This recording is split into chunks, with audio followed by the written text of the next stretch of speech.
Assalamualaikum warahmatullahi wabarakatuh. Pada video kali ini, saya akan membahas tentang cara menghitung koefisien korelasi Pearson menggunakan Microsoft Excel. Sebelum lanjut, jangan lupa klik like, subscribe, dan komen. Korelasi sendiri merupakan istilah statistik yang digunakan untuk menggambarkan kekuatan hubungan dan bentuk hubungan antara dua variabel atau lebih. Pada video ini, saya yang berfokus pada dua variabel. Di sini ada variabel X dan variabel Y. Variabel X-nya sebagai variabel bebas dan variabel Y-nya variabel terikat. Koefisien ini memiliki beberapa kriteria, ada di tabel ini. Misalnya di sini saya simbolkan sebagai KK atau koefisien korelasi. Jika dia bernilai 0, berarti tidak ada hubungan. Jika dia lebih besar dari 0,0 tapi kurang dari sama dengan 0,2, berarti dia masuk kategori sangat lemah. Kemudian jika koefisien korelasinya lebih dari 0,2 tapi kurang dari sama dengan 0,4, maka dia lemah. Kemudian jika koefisien korelasinya lebih dari 0,4 dan kurang dari sama dengan 0,7 berarti sedang. Kemudian untuk koefisien korelasi lebih dari 0,7 dan kurang dari sama dengan 0,9 berarti kuat. Untuk koefisien korelasi lebih dari 0,9 dan kurang dari 1 itu sangat kuat, sedangkan untuk koefisien korelasi sama dengan 1 dia sempurna. Dan koefisien korelasi ini bisa bernilai negatif maupun positif. Kalau dia bernilai negatif berarti dia bernilai kebalikan. Misalnya jika X-nya naik maka Y-nya turun. Tapi kalau dia bernilai positif maka mereka berjalan searah, yaitu saat X-nya naik maka Y-nya juga naik. Lebih jelasnya kita masuk ke contoh kasusnya. Di sini ada data lama belajar siswa dan hasil belajar. Lama belajarnya ini dalam jam. Jadi misalnya peserta didik yang nomor 1, dia belajar selama 7 jam dan hasil belajarnya mendapatkan nilai 52. Nah, ini akan kita hitung koefisien korelasinya menggunakan rumus ini tadi, yaitu koefisien korelasi Pearson yang disimbolkan dengan R atau RxY. Kenapa menggunakan ini? Karena kedua data tadi merupakan data yang berbentuk interval atau rasio. Bagaimana jika datanya bukan interval atau rasio, misalnya ordinal atau nominal, maka harus menggunakan koefisien korelasi yang lain. Untuk data yang berbentuk ordinal, tes. Assalamualaikum warahmatullahi wabarakatuh. Pada video kali ini, saya akan membahas tentang cara menghitung koefisien korelasi Pearson menggunakan Microsoft Excel. Korelasi sendiri merupakan istilah statistik yang digunakan untuk menggambarkan kekuatan hubungan dan bentuk hubungan antara dua variabel atau lebih. Pada kolom bantuan itu adalah perkalian antara XI dan YI. Nah, kita buat di sini.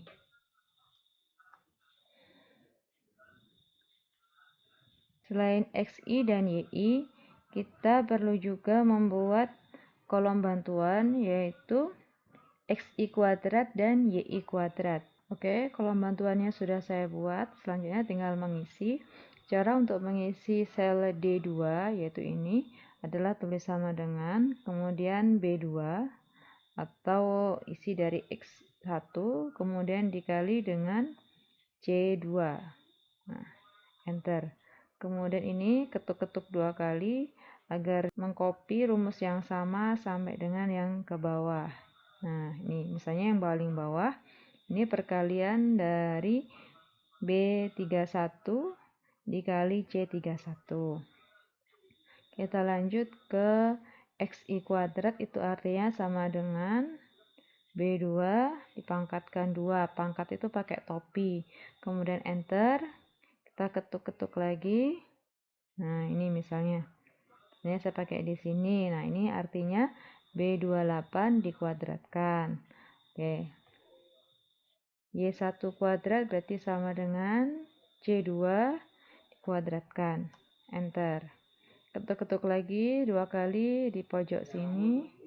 Sehingga selanjutnya kita lihat lagi di rumus. Di rumus ini kita perlu menjumlahkan perkalian dari XI dan YI. Berarti ini nanti kita jumlahkan. Kemudian kita menjumlahkan XI dan YI. Ini kita jumlahkan juga. Sekarang kita jumlahkan dulu. Jadi kalau bentuknya sigma itu artinya menjumlahkan ya. Sum kurung buka. Nah ini B2 sampai dengan, nah kalian bisa tulis sama dengan sum B2 sampai dengan B31, enter.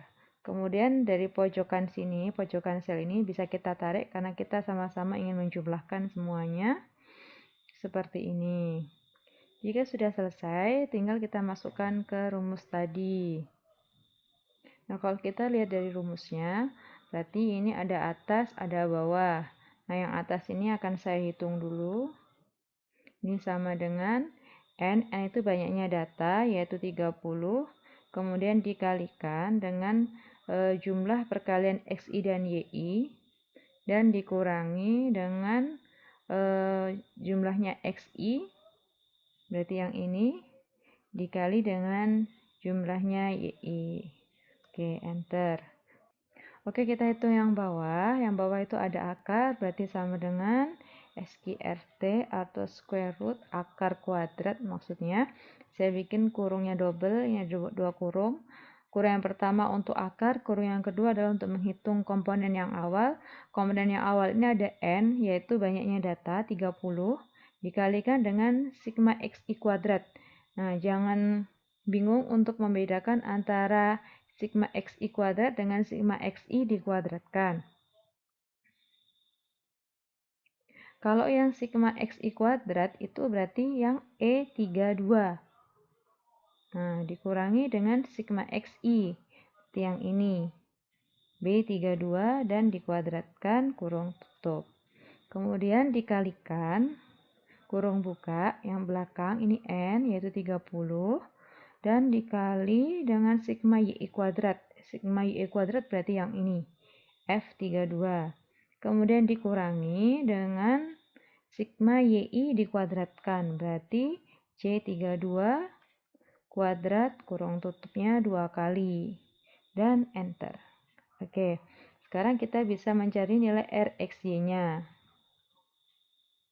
RxY atau koefisien korelasi adalah sama dengan atas dibagi dengan bawah. Bagi itu pakai garis miring ya. Kita dapatkan 0,92154. Nah, angka ini kalau kita cek dari kriterianya berarti dia masuk ke kategori sangat kuat.